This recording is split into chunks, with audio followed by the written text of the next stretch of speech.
வணக்கம். நீங்கள் இணைந்து கொள்வது இலங்கையின் முதல் தர செய்தி வழங்குனர் நியூஸ் பஸ்டின் இரவு 8 மணி பிரதான செய்தியுடன். கொழும்பில் அமைந்துள்ள நியூஸ் பஸ்டின் பிரதான கலையகத்தில் இருந்து உங்களை சந்திக்கும் நான் சண்முகநாதன் வினோதர்ஷன். வணக்கம் கௌதமி. வணக்கம் வினோதர்ஷன். அனைவருக்கும் வணக்கம். உங்களுடன் இணைந்து கொள்ளும் நான் கௌதமி நந்தபாலா. முதலில் இன்றைய தலைப்புச் செய்திகள். பாரத லட்சுமண் கொலை குற்றவாளியான துமிந்த சில்வா உள்ளிட்ட 5 மரண தண்டனை. லசந்த விக்ரமதுங்கவின் சடலத்தை தோண்டி எடுத்து மீள சோதனையிட நீதிமன்றம் அனுமதி. தேசிய பாதுகாப்பிற்கே முன்னுரிமை. யாழ் பாதுகாப்பு படைகளின் கட்டளை தளபதி தெரிவிப்பு. உடுவில் ஆர்ப்பாட்டத்தில் ஈடுபட்ட மாணவிகளை போலீசார் ஒளிப்பதிவு செய்தமைக்கு பெற்றோர் எதிர்ப்பு. ராஜாங்க அமைச்சர் விஜயகலா மகேஸ்வரனின் வாக்குறுதிக்கமைய பரவிப்பாஞ்சான் மக்களின் போராட்டம் கைவிடப்பட்டது. பாரத லட்சுமண் பிரேமச்சந்திர கொலை வழக்கு தொடர்பில் முன்னாள் பாராளுமன்ற உறுப்பினர் துமிந்த சில்வா உள்ளிட்ட 5 பிரதிவாதிகளுக்கு கொழும்பு மேல் நீதிமன்றம் இன்று மரண தண்டனை விதித்தது. மேல் நீதிமன்ற 3 அடங்கிய நீதிபதிகள் குழா முன்னிலையில் இந்த வழக்கு விசாரணைக்கு எடுத்துக் கொள்ளப்பட்ட சந்தர்ப்பத்தில் இந்த தீர்ப்பு வழங்கப்பட்டது. 9 மாதங்களாக விசாரணைக்கு உட்படுத்தப்பட்ட இந்த வழக்கின் தீர்ப்பு பிளவுபட்ட தீர்ப்பாக இன்று வழங்கப்பட்டது. மேல் நீதிமன்றத்தின் 3 அடங்கிய நீதிபதிகள் குழாத்தின் தலைவரான ஷிரான் குணரத்ன பிரதிவாதிகள் குற்றச்சாட்டுகளில் இருந்து விடுவிக்கப்பட்டு விடுதலை செய்யப்பட்டதாக அறிவித்த போதிலும் பத்மினியன் ரணவக்க மற்றும் MCBS மொராயஸ் ஆகிய நீதிபதிகள் துமிந்த சில்வா உள்ளிட்ட 5 பிரதிவாதிகளுக்கு மரண தண்டனை விதித்து தீர்ப்பளித்தனர். இந்த குற்றச்செயலுக்கு துமிந்த சில்வா தலைமைத்துவம் வழங்கியுள்ளதாக உறுதி செய்யப்பட்டுள்ளதாக தீர்ப்பை வழங்கிய சந்தர்ப்பத்தில் நீதிபதி பத்மினியன் ரணவக்க சுட்டிக்காட்டினார். பாரத லட்சுமண் பிரேமச்சந்திர உள்ளிட்ட 4 மீதும் ஒரே துப்பாக்கியால் துப்பாக்கி பிரயோகம் மேற்கொண்டுள்ளதுடன் அது LTTE அமைப்பினருக்கு சொந்தமான துப்பாக்கி என்றும் நீதிபதி தீர்ப்பை வழங்கிய சந்தர்ப்பத்தில் தெரிவித்தார். அதற்கமைய முன்னாள் பாராளுமன்ற உறுப்பினர் துமிந்த சில்வா, அனுர துஷாரடி மேல், தெமட்டகுட சமீந்த என்று அழைக்கப்படும் சமீந்த ரவி ஜெயநாத், சரத் பண்டார, பிரியாந்த ஜனக பண்டார ஆகிய 5 மரண தண்டனை விதிக்கப்பட்டது. மரண தண்டனை விதிக்கப்பட்டவர்களில் ஒருவரான பிரியாந்த ஜனக பண்டார காணாமற் போயுள்ளதாக வழக்கு விசாரணைகளின் போது தெரியவந்தது. வழக்கின் ஏனைய பிரதிவாதிகள் 8 பேரையும் குற்றச்சாட்டுகளிலிருந்து விடுவிக்கப்பட்டு விடுதலை செய்வதாக இதன்போது தீர்ப்பளிக்கப்பட்டது. நீதிமன்ற விசாரணைகளின் போது சம்பவம் தொடர்பில் தமக்கு எதுவும் நினைவில்லை என துமிந்த சில்வா மீண்டும் கூறியுள்ளார். நினைவில்லை என கூறிய போதிலும் இந்த குற்றத்திற்கு துமிந்த சில்வாவே தலைமைத்துவம் வழங்கியுள்ளதாக வழக்கு விசாரணைகளில் உறுதிப்படுத்தப்பட்டுள்ளதாக நீதிபதி குறிப்பிட்டார்.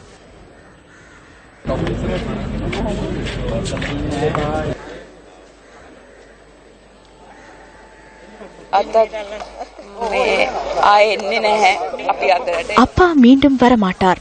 நியாயத்தை நிலைநாட்டுவதற்காக 5 வருடங்களாக கஷ்டப்பட்டோம்.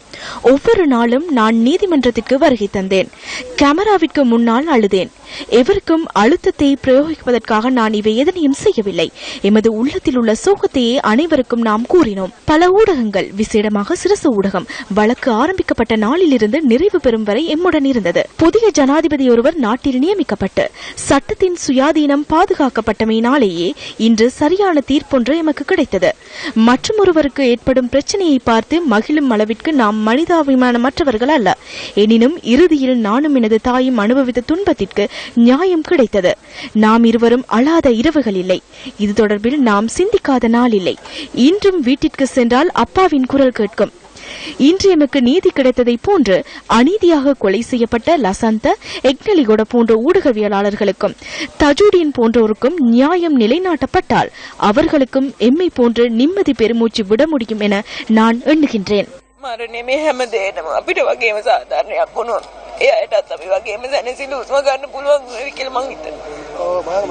விடுதலை செய்யப்பட்ட 8 பிரதிவாதிகளும் நீதிமன்ற வளாகத்திலிருந்து வெளியேறியதுடன் மரண தண்டனை விதிக்கப்பட்டவர்கள் இன்று மாலையே நீதிமன்றத்திலிருந்து வெளியேறினார்கள். மரண தண்டனை அமுல்படுத்தப்படும் வரை குற்றவாளிகளை வெலிக்கடை சிறைச்சாலையில் தடுத்து வைக்குமாறு மேல் நீதிமன்றம் உத்தரவிட்டுள்ளது.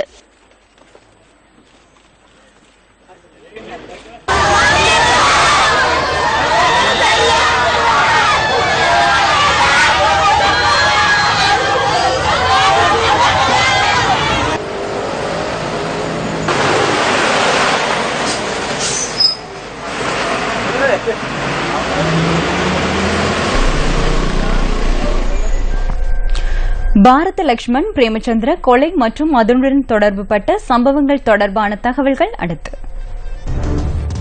2011 ஆண்டு அக்டோபர் 8 உள்ளூராட்சி மன்ற தேர்தலினால் கொழும்பு மாநகரம் பரபரப்பாக காணப்பட்டது. வாக்களிப்பு நடவடிக்கைகள் இடம்பெற்ற சந்தர்ப்பத்தில் 3:30 அளவில் முல்லேரியா வல்பல சந்தியில் பாரத லட்சுமண் பிரேமச்சந்திர துப்பாக்கி பிரயோகம் மேற்கொள்ளப்பட்டு கொலை செய்யப்பட்டார். அவருடன் இருந்த ஷலாம்தீன் முகமது, இமானுவேல் குமாரசுவாமி மற்றும் ஷமித் தர்ஷன ஜெயதிலக ஆகியோரும் இதன்போது உயிரிழந்தனர்.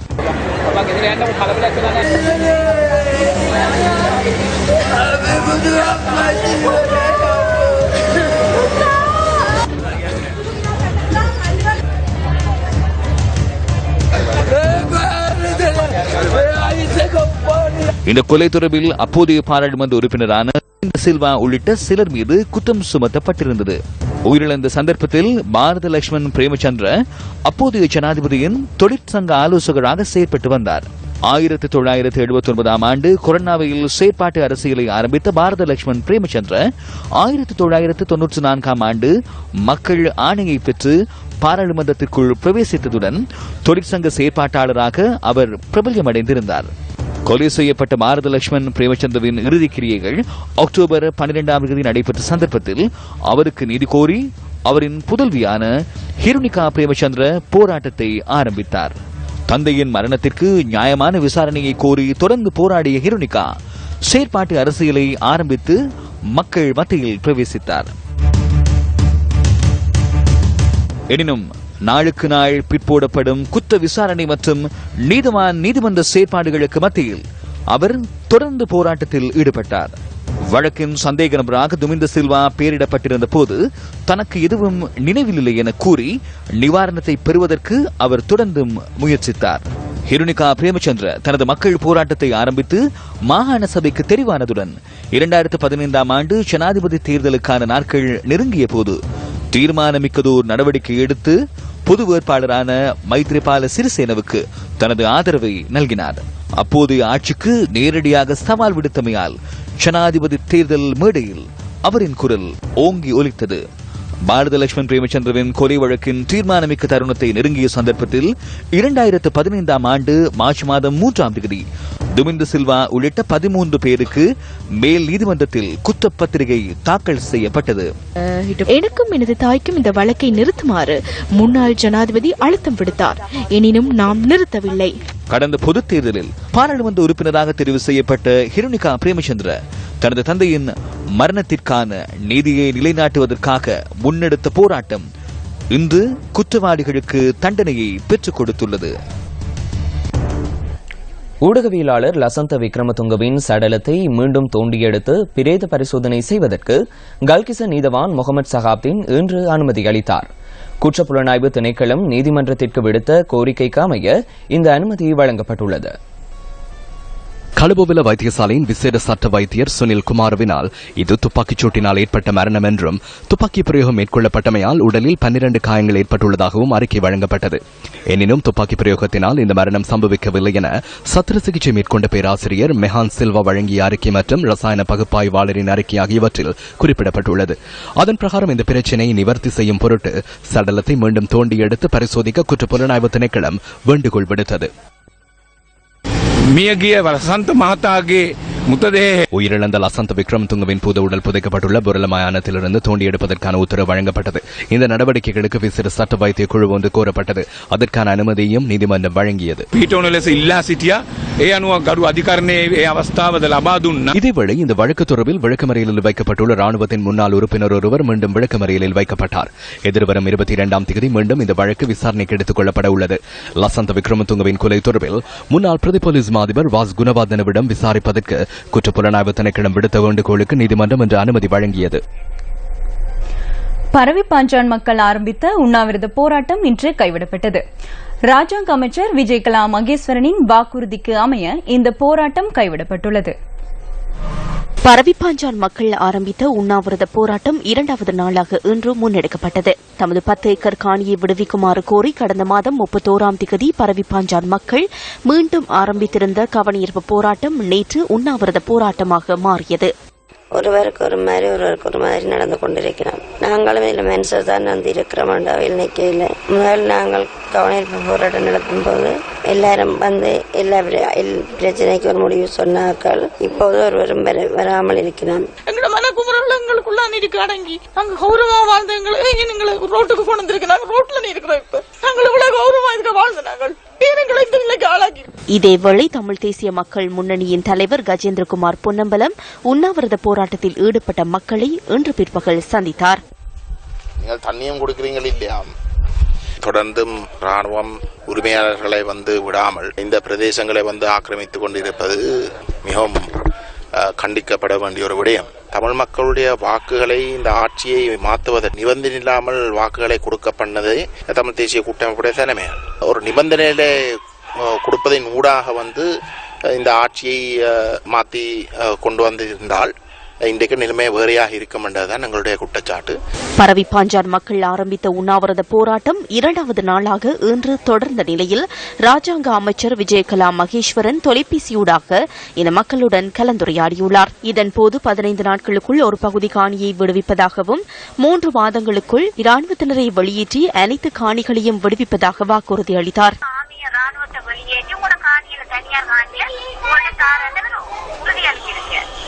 அந்த எழுத்து மூலம் நீங்கள் எங்களுக்கு அழைப்பு செயல்படுத்துவீங்களோ? மற்ற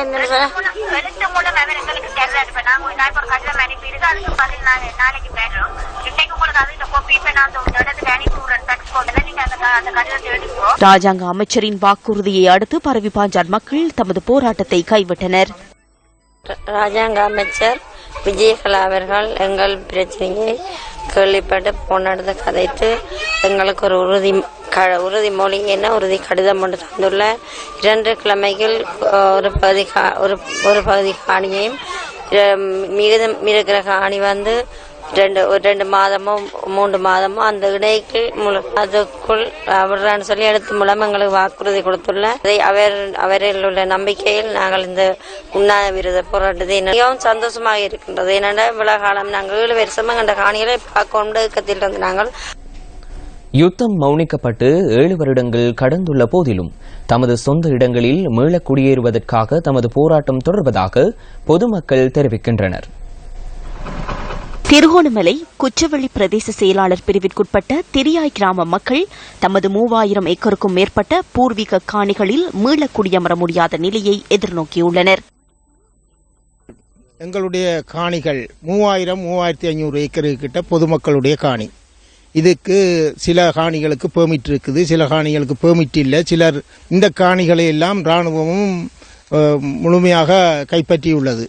இந்த காணிகளை விடுவித்து தரணும்.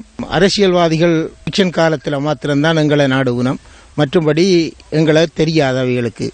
அவைகள் இதில் ஆக்கப்பூர்வமான முடிவுகள் எதையும் எங்களுக்கு தந்ததும் இல்லை. 1000 ஏக்கர் என்று சொல்லி அவங்கள எங்களை காணிகளை சூடியாட பார்க்குறாங்க. கரைக்கடையில் நான் இந்த காணி சொந்த காணி பஞ்சேலில் விட்டுட்டு போன பிறகு பனைமரம் எல்லாம் காய்க்குது. இப்போ கொழும்புல உள்ள முதலாளிமாருக்கு லீசிங் கொடுத்து வச்சிருக்காங்க. இந்த காணியை நான் போய் கேட்க 6 ஏக்கர் காணிக்கு 1/2 ஏக்கர் காணியான்னு தருவேன்ட்டு இது பண்ணுறாங்க. இந்த காணியை எங்களுக்கு மீட்டு தர முடியும் நான் கேட்குறோம். 3000க்கு மேற்பட்ட காணிகள் அபகரிக்கப்பட்டுள்ளது. போமிட்டு உறுதி காணி இருந்தும் எங்களுக்கு உரிய நடவடிக்கை இன்னுமே அரசாங்கம் பெற்றுத்தரவில்லை. இராணுவமும் நேவி அவைகள் தான் இப்போ கூடுதலாக அதுக்குள்ள கேம்புகள் அதுகளை வச்சு கொண்டிருக்கணும். சந்தோஷமா நாங்கள் எங்கட இடத்துல நடமாடணும்ன்றதுக்காக எங்கட சொந்த காணிகளை மீட்டு தர சொல்லி தான் கேட்கிறோம். ஏறத்தாழ 3000 தொடக்கம் 3500 ஏக்கர் வரையிலான வயல் நிலங்கள், அதே போன்று மேட்டு காணிகள், உணவு பயிற்சிகள் மேற்கொள்ளப்பட்டு வந்த காணிகள் அவர்களால் கைவிடப்பட்டமை காரணமாக அவை காடுகளாக கல்லம்பற்று, இலந்தைக்குளம் போன்ற பகுதிகள், வீரஞ்சோலை மற்றும் திரியாய் போன்ற பகுதிகளில் அவை அடர்ந்த காடுகளாக காட்சியளிக்கின்றன. பாரிய அளவிலான காணிகளுக்கு அவ்வாறான அனுமதி பத்திரங்கள் இன்றியே உள்ளன. ஏறத்தாழ 3000 தொடக்கம் 3500 ஏக்கர் வரையிலான நிலங்கள் தற்போது இவ்வாறான பிரச்சனைக்கு முகம் கொடுக்க வேண்டிய ஒரு தேவைப்பாடு உள்ளன. கரையோர பகுதிகளில் சில காணிகள், ஆவணமற்ற காணிகள், சில பாதுகாப்பு காரணங்களுக்காக அத்துமீறல்களை தவிர்ப்பதற்காக அத்துமீறி துப்புரவு செய்பவர்களை உடனடியாக தடுத்தல், அதே போன்று போலீசாரும் அவ்வாறு வன பரிபாலன பகுதியினரும் அத்துமீறி துப்புரவு செய்பவர்களை தடுத்து வருகின்றனர். தேசிய பாதுகாப்பே முதன்மை பொறுப்பு என யாழ் பாதுகாப்பு படைகளின் கட்டளை தளபதி மேஜர் ஜெனரல் மகேஷ் சேனநாயக்க தெரிவிக்கின்றார். பலாலி ராணுவ முகாமில் நேற்று நடைபெற்ற ஊடகவியலாளர் சந்திப்பிலேயே அவர் இதனை கூறினார். ஜாதிக ஆரக்ஷாவ தமாய் தேசிய பாதுகாப்பே இந்த தலைமையகத்தின் முதன்மை பொறுப்பாகும். பலாலி ராணுவ முகாம் உயர் பாதுகாப்பு வலயம் ஒன்று அல்ல. யுத்தம் இல்லாத காரணத்தினால் அந்த சொல்லை நாம் தற்போது பயன்படுத்த வேண்டியதில்லை. 1996 ஆண்டு 11,629 ஏக்கர் நிலப்பரப்பில் இந்த இராணுவ முகாம் அமைந்திருந்தது. பாதுகாப்பு செயற்பாடுகள் மற்றும் பாதுகாப்பு நிலைமைகளுக்கு அமையவே அவ்வாறு காணப்பட்டது. 4,410 ஏக்கர் நிலப்பரப்பிலேயே எமது முகாம் இருக்கிறது. 7,210 ஏக்கரை மக்களிடம் கையளித்துள்ளோம். இராணுவ முகாம் தொடர்பில் இதன்போது ஊடகவியலாளர்கள் கேள்வி எழுப்பினர். முகாமின் அனைத்து பக்கங்களுக்கும் செல்வதே எமது எண்ணக்கரு. அந்த பகுதியை பாதுகாக்கும் முறையே அது. முகாமை மூடி படையினரை குறைப்பது அல்ல. இராணுவம் என்ற ரீதியில் நாம் முகாம்களை மூடவில்லை. எமக்கு பிரச்சனை ஏற்படாத வகையில் மக்களுக்கு கொடுக்க வேண்டியவற்றை கொடுக்க வேண்டும். அதனையே நாம் தற்போது முன்னெடுக்கின்றோம். வளமற்ற பூமிகளை வளம் மிக்கதாய் மாற்றுவதற்கான பல பொன்னான திட்டங்கள் மக்கள் சக்தி 100 நாட்கள் திட்டத்தினூடாக முன்னெடுக்கப்படுகின்றன. පැරකුම් යුගය යලි සිහියට නැගෙනවා සිරසට මුළු රටේ සක්තිය පුද දෙනවා.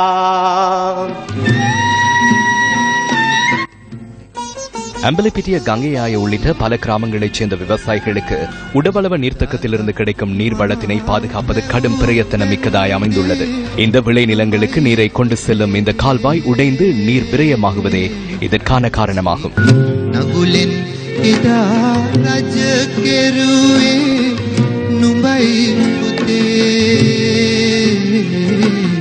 මෙතන ලීක් වෙනවා කියන්නේ මේ ඇඹිලිපිටිය දිහාට ගෙනියන වතුරම දින එක. ඒක අපි කියලා බැරි තැන තමයි இங்கு நீர்க்கசிவு ஏற்படுவது என்பது அம்பலப்பிட்டியை நோக்கி கொண்டு செல்லப்படுகின்ற நீர் குறைவடையும். இதை நாம் பலரிடம் முறையிட்டு முடியாத பட்சத்தில் இறுதியில் உங்கள் நிறுவனத்திடம் கூறினோம். உங்களுக்கு கோடி புண்ணியம் கிடைக்கும்.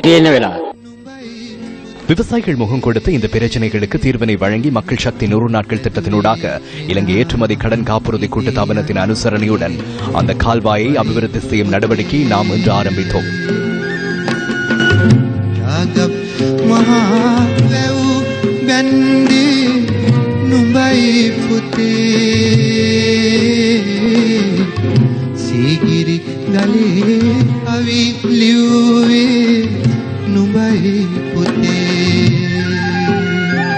මේ කාන්දු වෙන වතුර කියන්නේ கங்கையாய மினிசுங்கே. தற்போது கசியும் இந்த நீர் இந்த கங்கையாய மக்களின் தைரியமாகும். இந்த தைரியம் தான் இந்த மண்ணோடு கலந்துள்ளது. ගොවි මහත්තරුන්ගේ බලාපොරොත්තුවකට අලුත් එළියක් ලබා දෙන එක. මේ වැඩපිළිවෙල අපිට ඇත්තටම දැනගන්න ලැබුණේ නිවුස් ෆස්ට් ආයතනය මගින්. இந்த திட்டம் குறித்து நமக்கு நியூஸ் ஃபர்ஸ்ட் நிறுவனத்தினூடாக அறிக்கை கிடைத்தது. ஆகவே இதற்கு கை கொடுப்பதற்கு நாம் தீர்மானித்தோம். எனவே இந்த புண்ணிய காரியத்துக்கு உதவி ஒத்துழைப்புகளை வழங்குவதற்கு நாம் தீர்மானித்தோம். இது தொடர்பில் நம்மை ஊக்குவித்து வழிகாட்டி இதற்கான அனுமதியை வழங்கியவர் நிதியமைச்சர் அவை கருணாநாயக்க என்பதை குறிப்பிட்டாக வேண்டும். අවශ්‍ය අනුමැතියන් අපේ මුදල් ඇමතිතුමා වන රවි කරුණානායක මැතිතුමාගේ අදහසක් මත මේක මේ චන්දිකාය කොට්ටා இது கங்கையாய கிராமத்திற்கு மட்டும் செய்யும் பணி அல்ல. இதனூடாக அங்குனுகொலவில் இருக்கும் விவசாயிகளுக்கும் நன்மை கிடைக்கிறது. ஏனெனில் ஏற்படும் இழப்பை குறைத்துக் கொண்டால் அனைவருக்கும் பலன் கிடைக்கும். சிறசு ஊடக வலையமைப்பினால் மேற்கொள்ளப்படும் மகத்தான மக்கள் பணி இதுவாகும். இந்த கால்வாய் உடைப்படுத்துள்ளமையினால் கங்கையாய மடுவான்வல மக்கள் குடியேற்றம், ருதகாந்த மற்றும் ராங்ச மடம உள்ளிட்ட பல கிராமங்களில் மக்கள் துயரை அனுபவிக்கின்றனர். நீங்கள் செய்யும் இந்த வேலை திட்டத்தால் எதிர்கால சந்ததியினருக்கு நன்மை கிடைக்கும். எவ்வளவு ஊடகங்கள் இருந்த போதிலும் நாம் பார்ப்பது சிரசவை மாத்திரமே. ரஷ்யாவிற்கான முன்னாள் தூதுவர் உதயங்க வீரதுங்கவின் ராஜதந்திர கடவுச்சீட்டுக்கு பதிலாக சாதாரண கடவுச்சீட்டொன்று விநியோகிக்கப்பட்டுள்ளதாக பாராளுமன்றத்தில் இன்று சுட்டிக்காட்டப்பட்டுள்ளது. அவரது மனைவி இலங்கைக்கு வந்ததன் பின்னர் அக்குடும்பத்தின் ராஜதந்திர கடவுச்சீட்டு ரத்து செய்யப்பட்டது.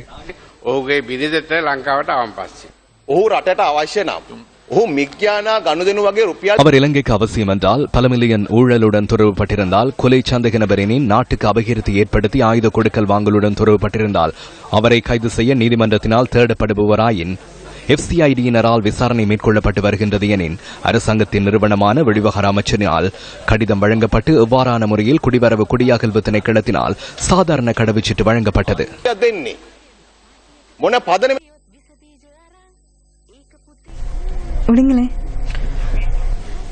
யாழ்ப்பாணம் உடுவில் மகளிர் கல்லூரியின் அதிபரை பதவி நீக்கும் நடவடிக்கைக்கு மாணவிகளும் பழைய மாணவிகளும் பெற்றோரும் தொடர்ந்து எதிர்ப்பை வெளியிட்டு வருகின்றனர்.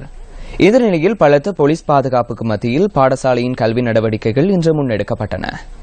பாடசாலையின் நிலைமை தொடர்பில் ஆராய்வதற்காக மல்லாகம் மாவட்ட நீதிபதி ஜூட்சன் இன்று அங்கு சென்றிருந்தார். இன்றைய தினமும் போலீஸ் பாதுகாப்புக்கு மத்தியில் பாடசாலையின் கல்வி நடவடிக்கைகள் முன்னெடுக்கப்பட்டதுடன் மாணவர்கள் பாடசாலைக்கு வருகை தந்திருந்த காட்சிகள் இவ்வாறு பதிவாகின.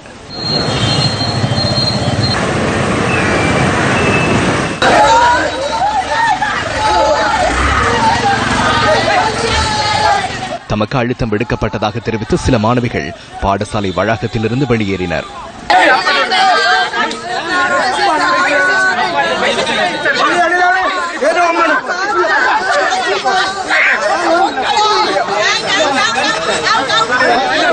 ஆபீஸுக்கு கூட்டிக்கொண்டு போய் தனித்தனியாக ஒவ்வொரு டீச்சர்ஸும் பிரைன் வாஷ் பண்ணிக்கொண்டு போயிடும். பிள்ளைகள் ஆபீஸுக்கு வந்து தான் பிரின்சிபலுக்கு அறிக்க போகிறோம்னு சொல்ல ஒவ்வொரு டீச்சர்ஸ் வந்து பிள்ளைகளை வெளியால் கூட்டிகிட்டு போய் கொப்பியை கொடுத்து இதை கொடுத்து பிள்ளைகளை ஹோலுக்கு அனுப்பினோம். அதாவது ஒவ்வொரு பிள்ளைகளை தனித்தனியாகவே புஷ் பண்ணித்தான் ஹோலுக்கு அனுப்பினமே தவிர ஒரு பிள்ளையாக கூடி ஹோலுக்கு போயில. வெளியே வந்த குறித்த மாணவிகளை பாடசாலைக்குள் செல்வதற்கு காவலாளியும் போலீசாரும் அனுமதிக்கவில்லை.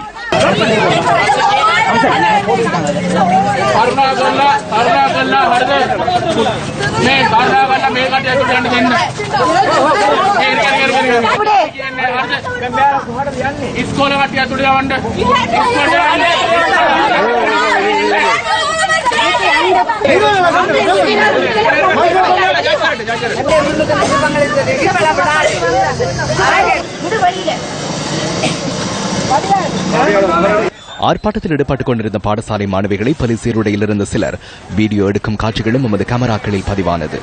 இவ்வாறு வீடியோ எடுப்பதற்கு பெற்றோர்கள் எதிர்ப்பு வெளியிட்டனர்.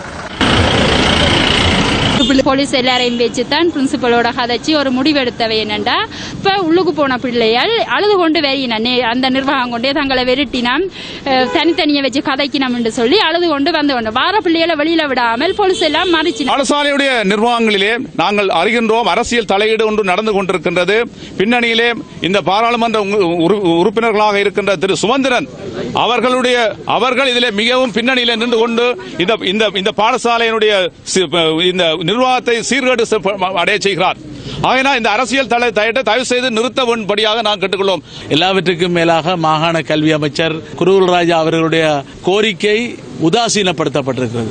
திங்கட்கிழமை வரை இதை பாடசாலையை திறக்காமல் அதற்கிடையில் சுமூகமான முடிவை எடுக்க முடியும் என்பது தன்னிச்சையாக வேண்டுமென்றே வலுக்கட்டாயமாக இழுப்பது போல இன்றைய பாடசாலை நிர்வாகம் முகாமித்துவம் நடந்து கொள்வது ஏற்றுக்கொள்ளக்கூடிய விடயம் அல்ல. ஏட்டிக்கு போட்டியாக நிற்பார்களாக இருந்தால் இந்த பாடசாலையை அரசாங்க பாடசாலையாக சுவீகரிக்குமாறு வடக்கு மாகாண சபை கோர வேண்டிய நிலைமைக்கு எங்களை தள்ளாதீர்கள் என்பதுதான் ஒரு பணிவான இவர்களிடம் நாங்கள் விடுக்கின்ற வேண்டுகோள். பாடசாலை நிலைமைகள் தொடர்பில் ஆராய்வதற்காக மல்லாகம் மாவட்ட நீதிபதி ஜூட்சன் உடுவில் மகளிர் கல்லூரிக்கு இன்று வருகை தந்திருந்தார்.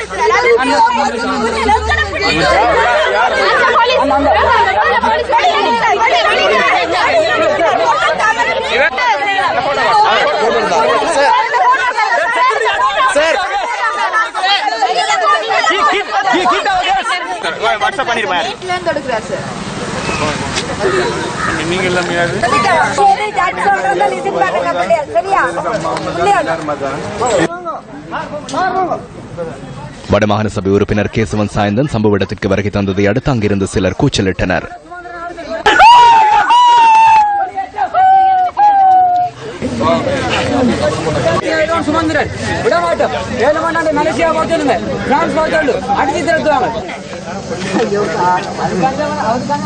உடுவில் மகளிர் கல்லூரியில் காணப்படுகின்ற பிரச்சினை தொடர்பில் பாடசாலையின் தலைவரும் தென்னிந்திய திருச்சபையின் யாழ்ப்பாண அத்தியட்சாதீன பேராயருமான தியாகராஜா ஊடகங்களுக்கு கருத்து வெளியிட்டார். உடுவில் மகளிர் கல்லூரிக்கு அதிபராக இருந்தவர் தன்னுடைய 60வது வயதை பூர்த்தி செய்ய இருப்பதினால் அந்த 60வது வயதை பூர்த்தி செய்கின்ற வேளையிலே புதிய அதிபரை தேர்ந்தெடுக்க வேண்டும் என்ற ஒழுங்குமுறைகள் ஒரு வருடத்துக்கு முன்னதாகவே ஆரம்பிக்கப்பட்டு அந்த அதிபரும் பங்கு பற்றிய கூட்டங்கள் எல்லாவற்றிலும் அது கலந்துரையாடல் செய்யப்பட்டு ஒரு தேர்வுக்குழு அமைக்கப்பட்டு இருந்தது. நேற்றைய தினம் அதாவது வட்டுக்கோட்டையில் உள்ள பேராயத்திலே புதிய அதிபராக திருமதி செபரட்டம் அவர்களை நாம் நியமனம் செய்து அவருக்குரிய அதிகார பத்திரத்தை கொடுத்திருக்கிறோம்.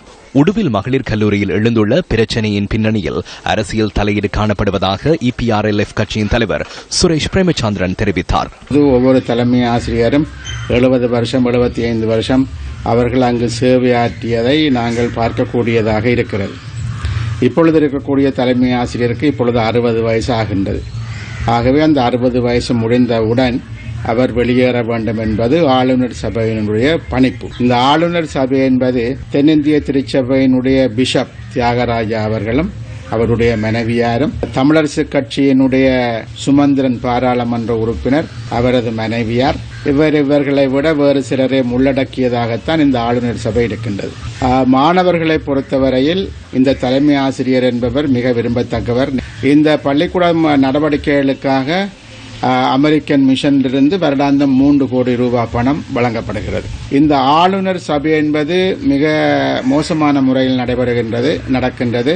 இவர்கள் இந்த ஆளுநர் சபை மாற்றி அமைக்கப்பட வேண்டும். இந்த தலைமை ஆசிரியர் தொடர்ந்து இருக்க வேண்டும் என்று பள்ளிக்கூடத்தை கொண்டு நடத்துவதற்கு தொடர்ந்து இந்த நிதி அளித்து வரும் அமெரிக்கன் மிஷன் இடமிருந்து இந்த ஆளுநர் சபையை மாற்றும்படியும் தலைமை ஆசிரியரை தொடர்ந்து பணியில் வைத்திருக்குமாறும் வடக்கு மாகாண கல்வி அமைச்சருக்கு கடிதம் எழுதப்பட்டிருக்கின்றது.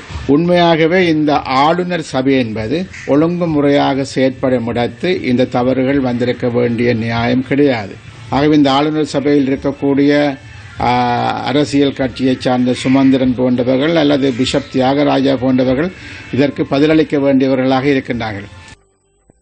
உடுவில் மகளிர் கல்லூரி யாழ்ப்பாண மாவட்டத்தில் உடுவில் கிராமத்தில் 1824ஆம் ஆண்டு ஸ்தாபிக்கப்பட்டது. ஹேரியட் வின்சிலோ அம்மையாரால் பெண்கள் தங்கி படிப்பதற்கான வதிவிட வசதியுடன் இந்த பாடசாலை நிறுவப்பட்டது. தெற்காசியாவிலேயே பெண்கள் தங்கி படிப்பதற்கான வதிவிட வசதியுடன் அமைக்கப்பட்ட முதலாவது பெண்கள் கல்லூரி இதுவாகும். ஹேரியட் வின்சிலோ அம்மையாரை இந்த கல்லூரியின் முதல் அதிபராக பணியாற்றினார். பெண்கள் பாடசாலையான உடுவில் மகளிர் கல்லூரி யாழ்ப்பாணத்தின் பிரபலியமான பாடசாலைகளில் ஒன்றாக திகழ்கிறது.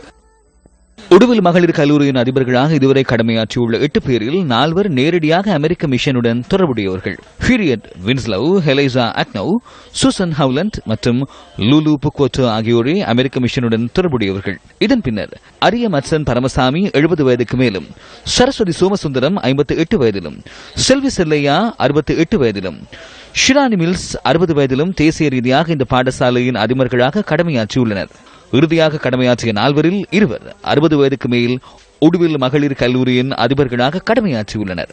8வது அதிபரான 60 வயதான ஷிரானி மில்ஸ் தொடர்ந்தும் சேவையில் நீடிக்கப்படாதது ஏன்? மட்டக்களப்பு கல்லடி நொச்சிமுனை பகுதியில் குடும்பஸ்தர் ஒருவர் அவரது மனைவியினால் வெட்டி கொலை செய்யப்பட்டுள்ளார்.